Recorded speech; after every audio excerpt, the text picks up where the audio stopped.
Hey, good morning, it's Owen Bigland. This is the Inside Edge video blog. Now, back in July, I posted a video blog on the new mortgage changes that our finance minister laid down. He reduced the amortization period on mortgages from 30 years down to 25 years. In that video blog, I said I like the legislation, and I still do. I'm all for Canadians curbing some of their high debt levels. But I also went on to say I didn't think it was going to be much of an impact on the overall market. It was only going to affect these first-time buyers that are trying to squeeze every last penny out to get into their first place. Well, after looking at the numbers here, we're now into November 2012, I was wrong.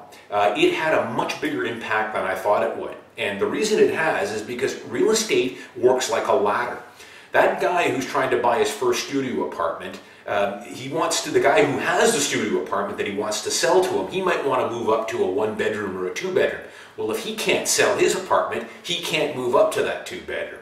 Just like the guy who has the two-bedroom unit for sale, who wants to get into his first detached, if he can't sell his property, he can't move into his next property. So it's a domino effect. So it has had a fairly big impact on the overall market. Now, here's my rant though. There's two types of debt in this world. There's what's called good debt, and there is such a thing as good debt, and then there's bad debt, which is the vast majority of it. Good debt is mortgages. Now, the reason mortgages are considered to be a good debt is because you're doing a couple of things. First thing is you're leveraging, which has been around forever.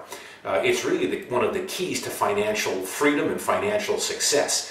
You're buying a $500,000 asset for 10, 15, 20% down. You can then take possession of that asset, live in it, rent it, do whatever you want. So you're taking advantage of leveraging there. The other thing is that property or real estate is appreciating.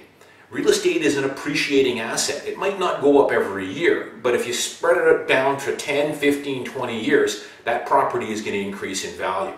So you're creating wealth two ways. You're first off paying down debt every year. You're paying off some of that principal along with interest, but in the early years it's mostly interest, but we're at rock bottom interest rates right now. So you're paying down some of that debt every year, and you've also got an appreciating asset. It's increasing in value every year. It's also grows tax-free. All the capital gains in a property, if it's your principal residence, grow completely tax-free. So that's good debt. Bad debt, on the other hand, is credit cards.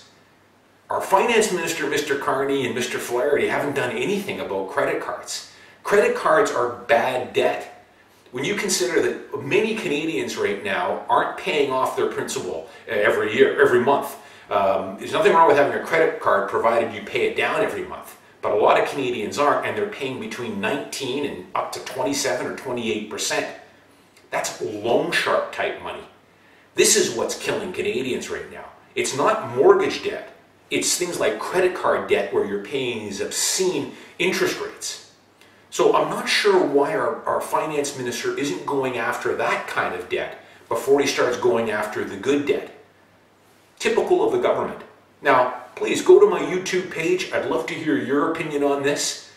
I don't want to sound like a grumbly realtor. You know, the market has slowed down because of this, sure. But, you know, I really think that the finance minister should be going after the bad debt, the credit card stuff, long before he starts going after some of the mortgage stuff. That's my opinion anyways. I'm Owen Bigland. Thanks for watching, and I'll see you next time.